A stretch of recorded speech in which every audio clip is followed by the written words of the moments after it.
इसलिए हमारे देश में टेक्नोलॉजी का जब सिलेक्शन होता है, बनाने की बात होती है, तो उसमें ध्यान ये रखते हैं कि स्पीड ज्यादा ना हो, कम स्पीड पर काम करें। तो किस तरह की टेक्नोलॉजी बनेगी? अब छोटे छोटे कुछ उदाहरण बताओ। ज्यादा स्पीड पर काम करे और एनर्जी कंजम्पशन बहुत हो, ऐसी टेक्नोलॉजी क्या होगी? जैसे मान लो रसोई घर का मिक्सर, जिसमें एनर्जी भी कंज्यूम होगी और स्पीड भी ज्यादा होगी। कम से कम रसोई घर का मिक्सर चले तो 240 वोल्ट की करंट तो लगेगी ही, इससे कम पे नहीं चलेगा। तो मिक्सर से हम बनाएंगे क्या? चटनी बनाएंगे। और क्या बनाएंगे? जूस निकालेंगे, चटनी बनाएंगे, और कुछ निकालेंगे, क्या करेंगे? किसी चीज के छोटे छोटे पीस करेंगे। यही है ना टेक्नोलॉजी का अंतिम उद्देश्य? क्या है? कोई उपयोग। तो हमने मिक्सर का उपयोग किया और धनिये की चटनी पीस के निकाल लिया, जिसमें 240 वोल्ट का करंट हमने खर्च किया, जिसके लिए कोई बड़ा डैम बनाना पड़ा, डैम के लिए पावर स्टेशन बनाना पड़ा, पावर स्टेशन के लिए कोयला निकालना पड़ा, कोयले के साथ पानी भी इस्तेमाल करना पड़ा, तब हमारा मिक्सर चला। ये है यूरोपियन टेक्नोलॉजी। अब भारत की टेक्नोलॉजी, चटनी ही बनानी है ना, तो सिलबट्टा जिंदाबाद। पत्थर का एक वो होता है कि नहीं, क्या कहते हैं उसको घर में? सिलबट्टा ही कहते हैं ना। तो सिल और बट्टा, बट्टा माने घिसने वाला, सिल माने पत्थर का टुकड़ा। तो सिलबट्टे पर पीसा तो एनर्जी कंजम्पशन जीरो। बनेगी तो चटनी वहां भी, बनेगी चटनी यहां भी। एंड पॉइंट दोनों में एक ही है, लेकिन महत्व की बात है कि एक बिना एनर्जी के चल रहा है, दूसरा एनर्जी से चल रहा है। और सबसे बड़ी बात कि जब चलेगा मिक्सर तो आप क्या करेंगे? खाली बैठेंगे ना, बैठ के देखेंगे भाई मिक्सर चल रहा है, इसकी शक्ल देखते रहो, लगे तो फोटो खींच लो, बहुत सुंदर चल रहा है, बहुत अच्छा चल रहा है। यही तो करेंगे ना, इससे ज्यादा तो कुछ नहीं कर सकते। हां, इतना जरूर है कि इसकी आवाज बहुत खराब लग रही है, कान में कर्कश कर्कश ध्वनि जा रही है, तो दरवाजा बंद कर दो मिक्सर चलाते समय, इतना ही करेंगे, इससे ज्यादा कुछ नहीं। और अगर सिलबट्टा चल रहा है तो आप बट्टे को घिसेंगे सिल पर, तो अपनी एनर्जी खर्च होगी। और आप जानते हैं सिल पर बट्टे को जब घिसेंगे तो अपनी एनर्जी खर्च होगी, माने बॉडी का कोलेस्ट्रॉल जलेगा। कोलेस्ट्रॉल जलेगा तो हार्ट अटैक नहीं आएगा। देखो, एंड पॉइंट दोनों में एक ही है। चटनी यहां भी बन रही है, चटनी वहां भी बन रही है, लेकिन एक सिलबट्टे की चटनी है जिसमें हमारी एनर्जी खर्च हो रही है। शरीर की एनर्जी माने कोलेस्ट्रॉल, जो फैट है ना, जो डिपॉजिट होता है, वही शरीर की एनर्जी है। तो हमने वो खर्च करके बनाया चटनी, तो शरीर का वजन भी कम होगा, कोलेस्ट्रॉल डिपॉजिट कम होगा, हम हार्ट अटैक फ्री रहेंगे, कोलेस्ट्रॉल फ्री रहेंगे, कार्डियक अरेस्ट फ्री रहेंगे, ब्रेन स्ट्रोक फ्री रहेंगे, 25 बीमारियां शरीर में नहीं आएंगी। और जो कोई मां या बहन वो सिलबट्टे पर घिस रही है चटनी बनाने के लिए, तो उसकी इंटरनल और एक्सटर्नल दोनों एक्सरसाइज हो रही है। और सिलबट्टे पर जब घिसा जाता है ना, तो सबसे बड़ी एक्सरसाइज यूट्रस की होती है। और यूट्रस की एक्सरसाइज अगर है गर्भाशय की, तो वो फ्लेक्सिबल बहुत रहता है। और अगर वो फ्लेक्सिबल है तो जिंदगी में कभी भी मां बनने के लिए सिजेरियन ऑपरेशन नहीं कराना पड़ता। तो अब हमारे पास दो ऑप्शन है कि मिक्सर बनाएं, मिक्सर चलाएं, आराम से कुर्सी पर बैठकर देखें, चटनी तो वहां भी बनेगी, लेकिन यहां शरीर में डिपॉजिट बढ़ता रहेगा फैट का, क्योंकि हम इस्तेमाल नहीं कर रहे हैं शरीर को। फैट बढ़ेगा तो हार्ट अटैक आएगा। और मां का यूट्रस का एक्सरसाइज नहीं होगा तो वो बहुत स्टफ आ जाएगा, कठोर हो जाएगा, और उस मां को गर्भवती होने के बाद सिजेरियन कराना ही पड़ेगा। तो एक मिक्सर की टेक्नोलॉजी कहां लेके जाएगी और एक सिलबट्टे की टेक्नोलॉजी कहां लेके जाएगी? अब हम ये कहना शुरू कर दें कि जी मिक्सर तो बहुत हाई टेक है और ये सिलबट्टा तो बहुत लो टेक है। दुनिया में कोई टेक्नोलॉजी हाई और लो नहीं होती है। कौन सी टेक्नोलॉजी आपके लिए उपयोगी है, एप्रोप्रिएट है, वो महत्व की बात होती है। हमारे लिए शायद सिलबट्टा बहुत एप्रोप्रिएट है, क्योंकि गर्म देश में रहने वाले लोगों को फैट डिपॉजिट्स ज्यादा होते हैं। क्योंकि गर्मी जो है ना, इसको शरीर मेंटेन कर पाए, इसके लिए फैट बनता बहुत है बॉडी में। तो भारतवासियों को प्राकृतिक कारणों से फैट ज्यादा बनता है। ये फैट कंज्यूम होता रहना चाहिए, इसलिए हमारे ऋषि मुनियों ने सोचकर सिलबट्टा बनाया।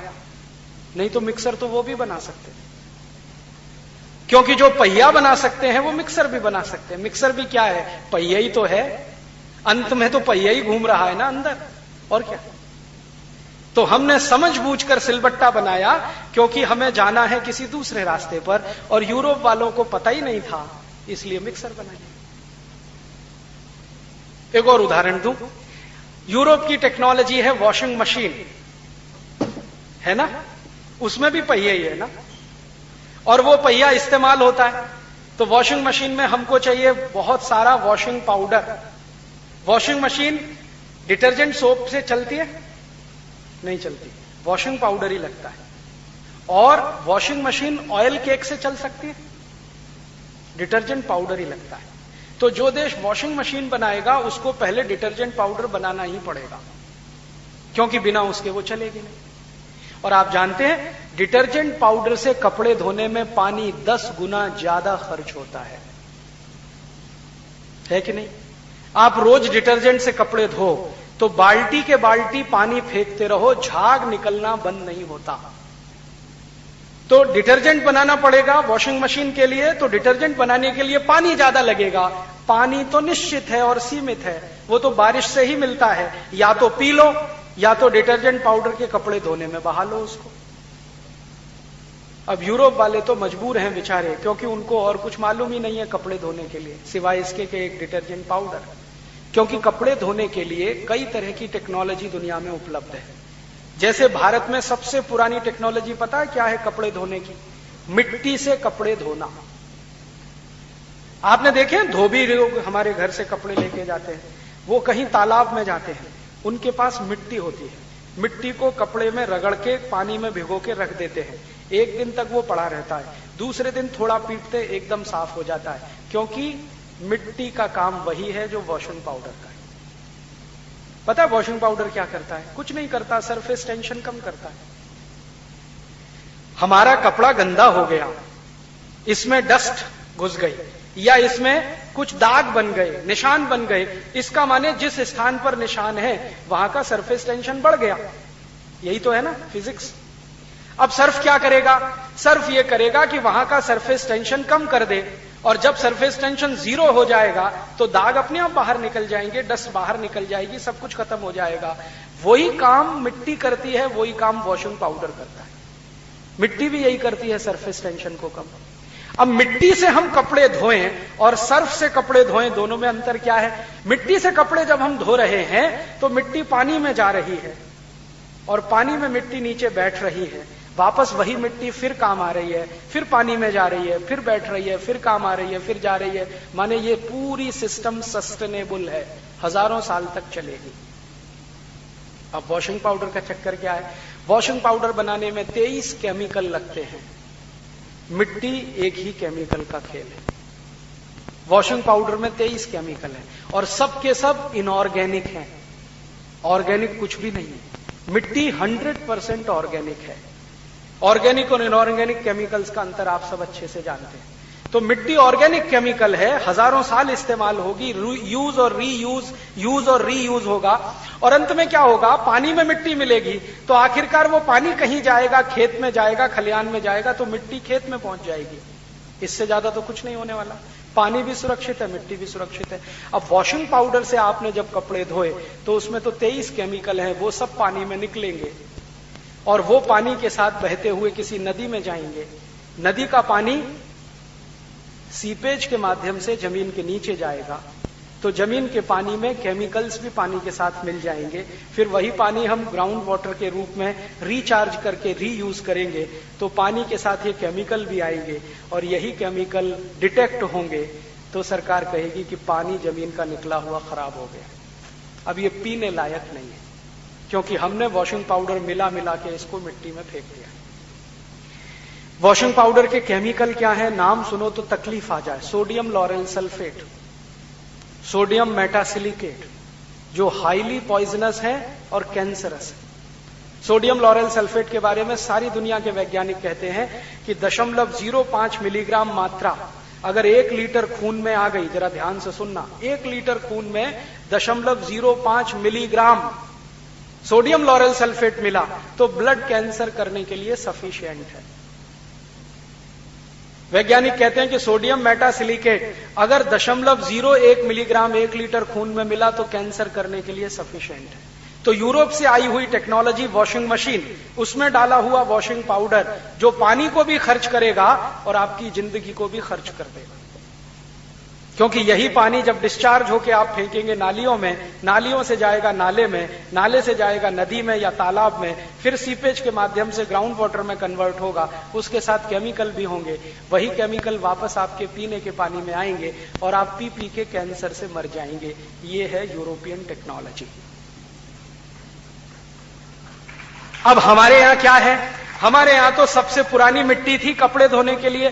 धीरे धीरे हमने उस मिट्टी को थोड़ा बाजू रख दिया, क्योंकि हमने कहना शुरू किया, अरे ये मिट्टी तो बहुत खराब है, मिट्टी नहीं लगनी चाहिए। आजकल पढ़े लिखे लोग पता है क्या करते हैं? अपने बच्चों को कहते हैं मिट्टी में मत खेल, लग जाएगी। मिट्टी तो लगने के लिए ही है, लग जाएगी तो कौन सी तकलीफ होने वाली है?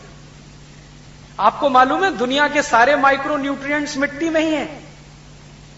अगर आपको नाइट्रोजन चाहिए तो मिट्टी में है, कैल्शियम चाहिए तो मिट्टी में है, सल्फर चाहिए तो मिट्टी में है, सारे माइक्रो न्यूट्रिएंट्स मिट्टी में है जो 17 हमारे शरीर को लगते हैं। और उसी मिट्टी से हम इतने दूर हैं, अरे मिट्टी में मत खेल, लग जाएगी। और मैंने पढ़ी लिखी मूर्ख माताओं को देखा है कि बच्चे जरा सी मिट्टी में खेला है तुरंत स्नान करा देती, अरे ये मिट्टी बहुत खराब है। उनको मालूम नहीं है जब वो मर जाएंगे तो एक मुट्ठी मिट्टी में ही बदल जाएंगे, जिनको खेत में ही डालना पड़ेगा।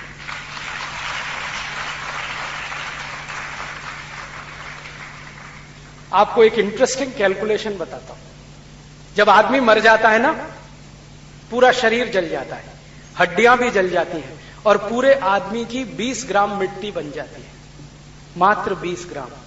100 किलो का आदमी जब जल जाता है ना तो 20 ग्राम मिट्टी में बदल जाता है। फिर उस मिट्टी का मैंने केमिकल एनालिसिस करवाया कि इसमें है क्या, जरा पता करो। तो ये जो 20 ग्राम मिट्टी है ना, इसमें मुश्किल से 8 रुपए का कैल्शियम है, मुश्किल से, और 2-2.5 रुपए का फास्फोरस है, मुश्किल से 2-2.5 रुपए का, और बाकी 10-11 रुपए में अदर माइक्रो न्यूट्रिएंट्स हैं। माने मरने के बाद आदमी की कीमत 20 रुपए से ज्यादा नहीं है।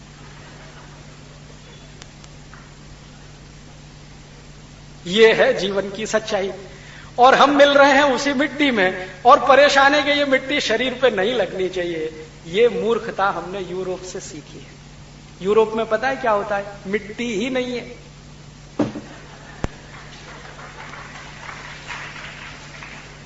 मैं आपको ये बहुत सीरियस स्टेटमेंट कर रहा हूं, पूरे यूरोप में मिट्टी ही नहीं है।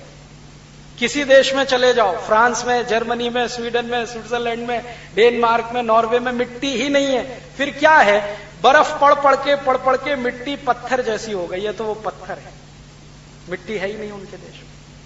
अब मिट्टी नहीं है तो हवा उड़ेगी, हवा चलेगी तो मिट्टी नहीं उड़ती है, तो इसलिए वहां की सड़कें साफ सुथरी दिखाई देती हैं, घर भी साफ सुथरे दिखाई देते हैं। साल में 9 महीने तो बर्फ ही बर्फ रहती है, गंदगी आएगी कहां से? तो हम गाना गाते हो यूरोप कितना साफ सुथरा है, घर में भी कुछ कचरा नहीं है, सड़क पे भी कचरा नहीं है, वहां तो कुछ सुंदर ही सुंदर दिखाई। मेरा एक दोस्त तो इतना मूर्ख है, वो कहता है यार यूरोप की सड़क को तो जीभ से चाट सकते हैं। तो मैंने कहा इसमें कौन सी खास बात है? बर्फ को तो जीभ से ही चाटा जाता है ना, चाटते हैं कि नहीं बर्फ को? तो वहां बर्फ ही बर्फ है, उसको जीभ से चाट सकते हैं, कौन सी खास बात है? तो जिस देश में मिट्टी है ही नहीं, उड़ेगी नहीं तो जीवन में आएगी नहीं, तो उनको मिट्टी से कुछ लेना देना नहीं है। हमारे यहां मिट्टी ही मिट्टी है, क्योंकि माइक्रो। अब वहां समस्या क्या होती है कि मिट्टी से माइक्रो न्यूट्रिएंट्स मिलते हैं, तो वहां की मिट्टी तो पत्थर जैसी है, उसमें से जो कुछ भी उत्पन्न होता है उसमें माइक्रो न्यूट्रिएंट्स नहीं होते, तो उनको माइक्रो न्यूट्रिएंट्स की बाहर से सप्लाई लेनी पड़ती है शरीर में। अगर हम कुछ खा रहे हैं, गेहूं, चावल, चना, दाल, मटर, तो हमको 17 माइक्रो न्यूट्रिएंट्स चाहिए। प्रोटीन्स चाहिए, वो तो एक है, कार्बोहाइड्रेट्स चाहिए, वो एक है, फैट्स चाहिए, वो एक है, और हमें फाइबर्स चाहिए, वो एक है। माइक्रो न्यूट्रिएंट्स 17 चाहिए हमको अपने शरीर में। नाइट्रोजन भी चाहिए, फास्फोरस भी चाहिए, कैल्शियम भी चाहिए, मैग्नीशियम भी चाहिए, मैग्नीज भी चाहिए, सल्फर भी चाहिए, ऐसे 17 केमिकल शरीर को चाहिए। इनमें एक भी कम हो जाए तो पता है क्या क्या होता है? थोड़ा भी कैल्शियम अगर कम हो गया तो बच्चे पागल पैदा होते हैं।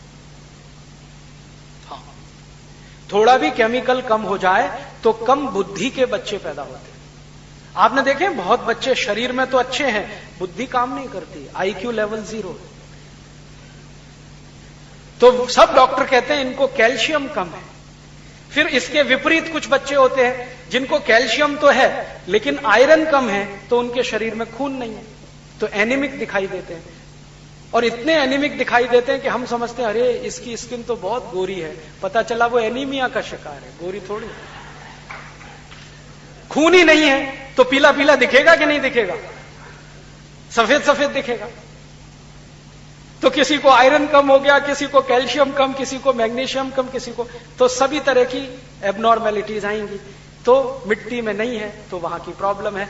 तो यूरोप में पता है क्या होता है कि ये जो माइक्रो न्यूट्रिएंट्स की कमी आती है इसको बाहर से सप्लीमेंट देना पड़ता है, इसलिए हर यूरोपियन को खाने के साथ फूड सप्लीमेंट खाना पड़ता है। और वो उनके फूड सप्लीमेंट पता है क्या है? बॉर्नविटा, हॉर्लिक्स, मॉल्टोवा, ये जो है ना हेल्थ टॉनिक्स, वो सब फूड सप्लीमेंट्स हैं, कोई हेल्थ टॉनिक नहीं है। अगर वो ना खाएं तो जिंदा नहीं रह पाए। अब वही टेक्नोलॉजी हमने इंपोर्ट कर लिया। हॉर्लिक्स आ गया भारत में, बॉर्नविटा भी आ गया, मॉल्टोवा भी आ गया, और हम जबरदस्ती खा रहे हैं, जरूरत नहीं है फिर भी खा रहे हैं, क्योंकि हमको सारे माइक्रो न्यूट्रिएंट्स तो भोजन में मिल रहे हैं। हमारे गेहूं में, चावल में, चने में, दाल में, केले में, सेब में, फलों में, सब में माइक्रो न्यूट्रिएंट्स हैं, क्योंकि मिट्टी से ये सब आ रहे हैं और मिट्टी में ये सब है, तो हमको अतिरिक्त सप्लीमेंट की जरूरत नहीं है। लेकिन हम उनकी नकल करके खाएंगे जरूर, क्योंकि हम मानते हैं कि उनकी टेक्नोलॉजी है तो कुछ अच्छी होगी। अभी अंधाधुंध हम खाना शुरू करते हैं बचपन से। कई घरों में मैंने देखा बच्चों को हॉर्लिक्स मिला के ही दूध पिलाते हैं या बॉर्नविटा मिला के ही दूध पिलाते हैं। अगर लगातार आप ये खाएंगे हॉर्लिक्स, बॉर्नविटा, तो इसमें कैल्शियम है, और कैल्शियम आपके बॉडी में है, ऑलरेडी है। अब कैल्शियम ज्यादा हो जाएगा, तो जब ज्यादा कैल्शियम होगा तो डाइजेस्ट नहीं होता और वही स्टोन में बदल जाएगा, तो किडनी स्टोन हो जाएगा, गॉल ब्लैडर स्टोन हो जाएगा। अब किडनी में स्टोन हुआ, 25-30 साल की उम्र में गॉल ब्लैडर स्टोन हुआ, तो डॉक्टर कहेगा अब ये किडनी काट के निकालो, तो 3 लाख रुपए ले आओ पहले, और गॉल ब्लैडर काट के निकालो तो 50,000 रुपए ले आओ। और गॉल ब्लैडर जो कट के आपने निकलवा दिया क्योंकि स्टोन फॉर्मेशन है, तो 5-7 साल के बाद इंटेस्टाइनल कैंसर 100% हो जाएगा। क्योंकि शरीर विज्ञान ये कहता है कि गॉल ब्लैडर बहुत महत्वपूर्ण चीज है, अगर इसको काट के निकाल दिया तो ये ऑर्गन का काम किसी दूसरे ऑर्गन को करना पड़ता है, तो वो दूसरा ऑर्गन लार्ज इंटेस्टाइन ही है। फिर लार्ज इंटेस्टाइन के ऊपर वर्कलोड बढ़ जाता है और उस वर्कलोड के कारण उसमें कैंसर डेवलप होता है। फिर कैंसर हो गया तो फिर जयराम जी की, ये है यूरोपियन टेक्नोलॉजी। अब हम बिना सोचे समझे नकल करेंगे उनकी, यही होने वाला है। इसलिए मैं आपके ध्यान में जो बात लाना चाहता हूं वो ये कि टेक्नोलॉजी हाई और लो नहीं होती, टेक्नोलॉजी मॉडर्न और ओल्ड नहीं होती, टेक्नोलॉजी हमेशा एप्रोप्रिएट होती है, उपयुक्त होती है। जब जिसको जिसकी जरूरत है वो उसने बना लिया, वही टेक्नोलॉजी होती है। दूसरों की नकल करके बनाएंगे तो वो नकल होती है, टेक्नोलॉजी नहीं होती। अब हम जो भी काम यूरोप और अमेरिका की नकल करके उनकी टेक्नोलॉजी की मदद से हल करते हैं, कोई हमारा हो ही नहीं पाता हल। लेकिन जो काम हम भारत की टेक्नोलॉजी की मदद से हल करें, 100% उसमें सोल्यूशन आ जाता है।